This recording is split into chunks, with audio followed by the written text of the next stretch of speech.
সবাইকে কেমন আছো? নিয়ে চলে এলাম লাস্ট পার্ট দীঘা ট্যুরের। প্রথম পার্টে তোমরা দেখলে যে আমরা দীঘা পৌঁছেছি এবং দুপুরবেলা অবধি কী কী করেছি। এবারে তোমরা লাস্ট পার্টে দেখবে যে আমাদের সন্ধেবেলায় আমরা কী কী করলাম বা তারপরে সারাদিন কী কী করলাম।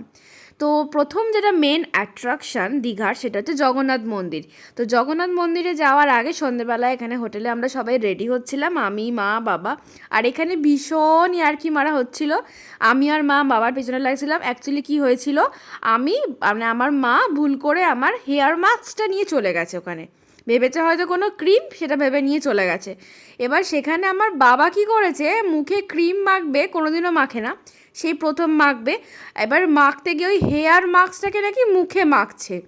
মানে কোনো মানে আছে? আমাকে জিজ্ঞাসা পর্যন্ত করেনি। তাই আমি বলছি যে ওটা মাথায় মাখার, ওটা মুখে মাখার নয়।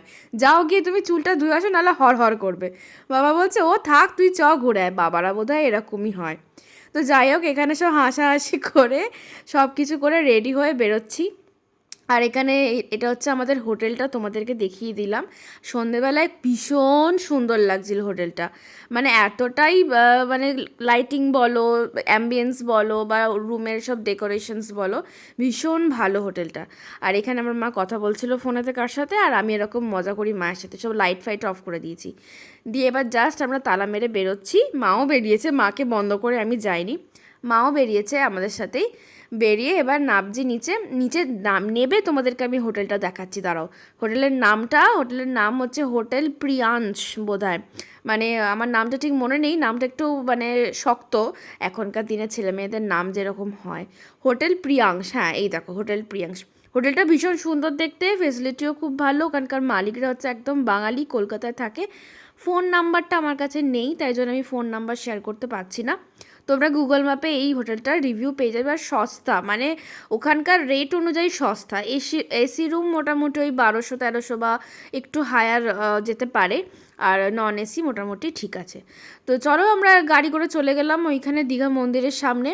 দীঘা মন্দিরের সামনে গিয়ে হলো আর এক ঘটনা আমাদের সাথে, বলছি শোনো। এইটা হচ্ছে দীঘা মন্দিরের এন্ট্রান্স, যেটা এই এন্ট্রান্স দিয়ে ঢুকতে দেয় না লোকদের, ঠিক আছে? এটা হচ্ছে প্রথম কথা। ঢুকতে গেলে অনেকগুলো গেট আছে, যেমন এই যে এই গেটটা দিয়ে আমরা ঢুকছি, এই গেটটা হচ্ছে 2 নাম্বার গেট। আবার আর একটা গেট আছে, সেটা হচ্ছে 6 নাম্বার গেট। ওই দিকে 6 নাম্বার মানে 5 নাম্বার 6 নাম্বার দিয়ে ঢোকা যায়। আর প্রত্যেকটা গেটের বাইরে জুতো রাখার ব্যবস্থা আছে, মানে 2 নাম্বার গেটের বাইরে জুতো রাখার ব্যবস্থা আছে। আমাদের যে গ্রুপটা গেছিলাম, সেই গ্রুপের মধ্যে আমি, বাবা, মা আর আমার দাদা দুজন, আমরা সবাই মিলে নেমেছিলাম হচ্ছে 2 নাম্বার গেটে। আর আমাদের গাড়িতে যেহেতু সবার জায়গা হয়নি, তাই জন্য বাপিয়াদা বলে দাদারা গেছিলো, যে বৌদি আর বাচ্চারা যেখানে গেছিলো, ওরা 3 জন টোটো করে এসে নেমেছিল হচ্ছে, টোটোওয়ালা নামিয়েছে ওদেরকে 5-6 নাম্বার গেটে। বোঝো ঠেলা। এবার সেই 2 নাম্বার গেট থেকে 6 নাম্বার গেট অবধি বিশাল জায়গা, মানে হেঁটে হেঁটে যেতেই তোমার আধ ঘন্টা লেগে যাবে।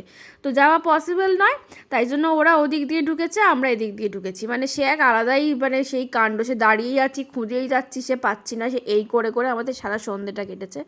যাই হোক, মন্দিরটা ঢুকলাম। মন্দিরটা ঢুকে সে ভীষণ বিশাল এলাকা নিয়ে একটা মন্দির করেছে, ভীষণ সুন্দরও মন্দিরটা। মানে বলবো না খুব যে খারাপ তাই না, কিন্তু হ্যাঁ পুরীর সেই ফিলিংসটা তুমি হয়তো পাবে না। পুরীর জগন্নাথ মন্দিরের যেটা মানে একটা ফিলিংস হয়, সেটা তুমি হয়তো পাবে না, কিন্তু জগন্নাথ দেবকে দেখলে তো একটা শান্তি ফিল হবেই। মন্দিরের কারুকার্য যথেষ্ট সুন্দর। আর দরজাগুলো পুরো করেছে হচ্ছে আগেকার দিনের রাজরাজাদের মহলের যেমন দরজা হতো, লম্বা লম্বা বিশাল বড় বড়, সেই রকম দরজা করেছে।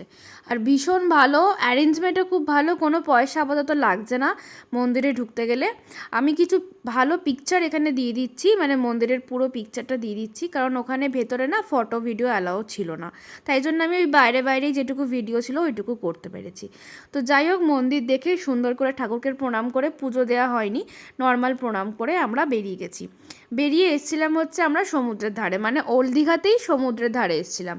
এইবারে বলছি যে ওই আগের দিনের ভিডিওতে যে আমি বলেছিলাম যে আমাদের এক্সপিরিয়েন্সটা খুব ভালো না, মানে দীঘা হয়তো আর আমরা আসবো না, তো সেটার এক্সপিরিয়েন্স হচ্ছে এই যে দেখো ভালো করে। আমরা সন্ধেবেলা সমুদ্রের ধারে বসে আছি, তখন প্রায় বাজে 9টার সময় তো এইরকম থেকে ভিড়, মানে তুমি একটা বসার জায়গা পর্যন্ত পাবে না। আর চারিদিকে শুধু দোকান আর দোকান, বিভিন্ন রকমের দোকান। যাই হোক, তারপরে সমুদ্রের ধার থেকে আমরা চলে এলাম বাড়ি, মানে হোটেলে ফিরলাম। ফিরে এসে দেখো বাবা কি বলছে, যেটা তোমাদেরকে বলছিলাম। আমি দিদা আসবো না, এত ভিড় আমি বাপের জন্মে দেখিনি। তুই তো যাসনি সন্ধ্যেবেলায়? শুনলে কি বলছিল? মানে আমাদের মধ্যে এটাই আলোচনা হচ্ছিল যে এবারে হয়তো যদি আসি সমুদ্র দেখতে, তাহলে আমরা আসবো হচ্ছে হয় মন্দারমণি, আর নাহলে কোনো একটা ফাঁকা জায়গা দেখে আমরা হোটেল বুক করব।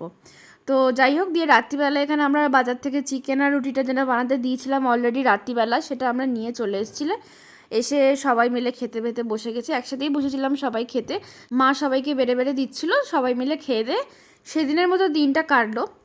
তার পরের দিনটা মোটামুটি ঠিকঠাক যায়, মানে তার পরের দিনে চলো দেখি কি কি করলাম। ফার্স্টেই গেছিলাম হচ্ছে সকালবেলা, এই দেখো সকালবেলা সেজে গুজে একবারে সানগ্লাস টাংলাস পরে মায়ের সাথে বেরিয়ে গেছি বাজারে। আর আমাদের হোটেল থেকে না বাজারটা একদম 5 মিনিটের দূরত্বে ছিল, মানে হাঁটা পথে। তাই জন্য আমরা প্রায় সময় বাজারে চলে যাচ্ছিলাম কিছু না কিছু কিনতে। আর ওখানে বিশাল বড় মার্কেট থাকেই ওল্ড দীঘাতে। তো ফার্স্টে গিয়ে খুব জোর খিদে পেয়েছিল সকালবেলা, তাই জন্য খেয়ে নিয়েছিলাম লুচি আর ঘুগনি। মা, আমি, বাবা, দাদা সবাই মিলে বসে খেয়ে নিয়েছিলাম। তারপরে একটু টুকটাক একটুখানি কেনাকাটা করার ছিল, মানে ওই দাদার ছেলেটা যে গেছিলো পুচকেটা, ওকে একটা কিছু দেওয়ার ছিল। তো কী দেবো ভেবে একটা সুন্দর পুতুল দেখলাম, তো একটা পুতুল নিয়েছিলাম। আর এইখানে এই যে ব্যাগের দোকানটা দেখছো, এই ব্যাগের দোকানটাতে না হোলসেল দামে ব্যাগ বিক্রি হয়, আর ভীষণ ভালো কোয়ালিটির ব্যাগগুলো হয়। মানে আমরা দুখানা ব্যাগ তো নিয়েইছি, হ্যাঁ দুখানা ব্যাগই নিয়েছি, একটা আমার নিয়েছি, একটা আমার মায়ের নিয়েছি। মানে ব্যাগগুলো মোটামুটি রেঞ্জ হচ্ছে ওই 100 কি 120 টাকা এরকম মতো রেঞ্জ, বা 150 টাকা রেঞ্জ। বাট খুব ভালো, মানে ব্যাগের কোয়ালিটি ভালো, আর অনেক ভ্যারাইটিস অফ ব্যাগ তুমি অনেক স্টকে পাবে। তো সব কেনাকাটা করলাম, করে ওখান থেকে বেরিয়ে মা বললো তো চ ডাব খাবি, তো বললাম যে হ্যাঁ চলো, বলে দুজনে মিলে একটু ডাব ফাব খেলাম। খেয়ে দিয়ে বাবারা চলে এসেছিলো, বাবা দাদারা সবাই মিলে গেছিলো হচ্ছে যদি মাংস বা যদি অন্য কিছু পাওয়া যায় এগুলোর খোঁজ করতে। কিন্তু মানে সেদিনকে বৃহস্পতিবার হওয়ার কারণে কিচ্ছু মানে খোলা ছিল না ওখানে, পুরো বাজার ফাজার সব বন্ধ ছিল, শুধু মাছের দোকান বন্ধ মানে চালু ছিল।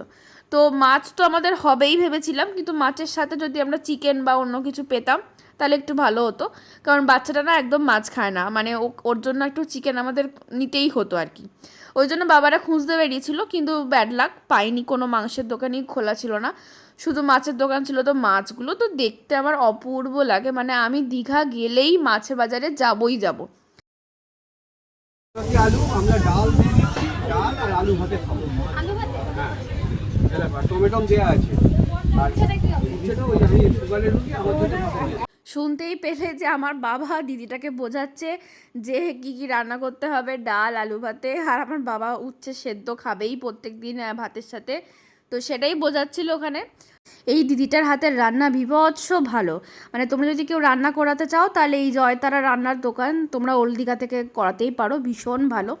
তো এই রান্না বান্না করিয়ে দিয়ে আমরা ডিরেক্ট চলে গেছিলাম সমুদ্রের ধারে। যাও তোমরাও একটুখানি এনজয় করে নাও, সমুদ্রের কিছু ক্লিপ দিলাম। কি সুন্দর লাগছে, বড় বড় ঢেউ আছে দেখো।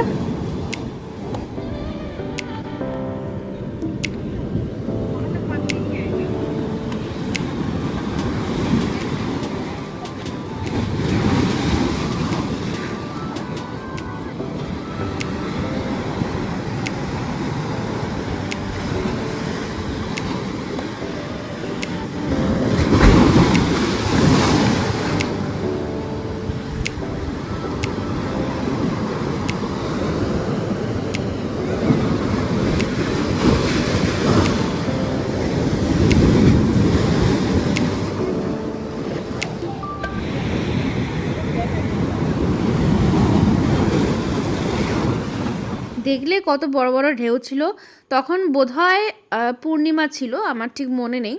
তো সমুদ্র থেকে ফিরে এসে তো লেগেছিল ভীষণ জোর খিদে। তো আমরা যখন ফিরছিলাম তখনই বাজার থেকে সব রান্নাবান্নাগুলো নিয়ে চলে এসেছিলাম। আর ছিল মেনুতে দেখো আমার জাস্ট ফেভারিট, মানে আমার সব থেকে প্রিয় যদি কোনো মাছ হয় তাহলে সেটা হচ্ছে পমফ্রেট মাছ। তো পমফ্রেট মাছের একদম ঝাল, আর ছিল আলু ভাতে। কি তোমাদেরও লোভ হচ্ছে তো দেখে? তো যাই হোক, এইসব খেয়ে দিয়ে রাত্রিবেলা রেস্ট করলাম। পরের দিন সকালবেলায় আমাদের চেক আউট ছিল হোটেল থেকে। আর এই যে আমি রেডি, আমার মুডের মতোই আমার টি শার্টটাও একই কথা বলছে যে ভালো লাগে না। কি কিউট না টি শার্টটা দেখতে। তো আমরা ফেরার দিনকে আমরা গেছিলাম হচ্ছে মন্দারমণি, তো মাঝখানে আর যাওয়া হয়নি, তাই জন্য আমরা ফেরার পথে একবারে কভার করে নিয়েছিলাম মন্দারমণি, তাজপুর, ওইটা পুরো সি বিচটা কভার করে তারপরে আমরা বাড়ি ফিরেছিলাম। আর দেখো কি অবস্থা, পুরো জল এসে আমাদেরকে ভিজিয়ে দিয়েছিল। এরমভাবেই মজা করতে করতে আমরা বাড়ি ফিরে চলে এলাম। তো তোমাদের এই ভিডিওটা কেমন লাগলো আমাকে অবশ্যই জানিও, আর ভালো লাগলে একটা লাইক, কমেন্ট আর শেয়ার করতে কিন্তু ভুলো না। দেখা হচ্ছে নতুন একটা ভিডিওতে। বাই।